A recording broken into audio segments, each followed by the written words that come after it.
motor is ready to roll.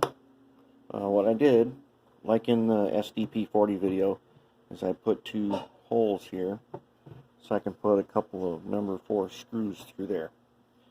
The screws will hold this in place while the goop sets, and I don't want to crank down on it.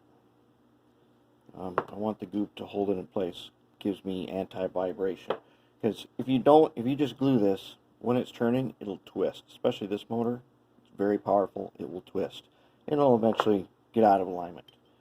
So 2 holes, take your drill press, put 2 holes, and then inset them so that the screw heads don't hang out. Now, remember when I talked about fuel tanks?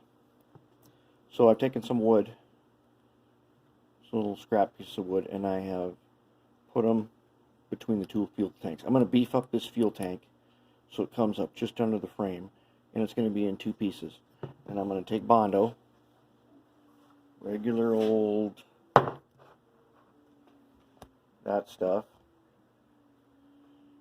I'm going to glob it on here, wait a couple minutes while it sets, and then using a chisel on an X-Acto, one of these, I'm going to hit that sweet spot and then scrape it. Then I'll let it harden, and I'll get the top, and then I'll square it off. I'll do an initial trimming once it kind of sets up, and then I'll square it off later. I've got another video that shows you how to do this. It's really easy. I did it on the SDP40, and I just like the big beefed up fuel tank. This ain't going to be a prototype.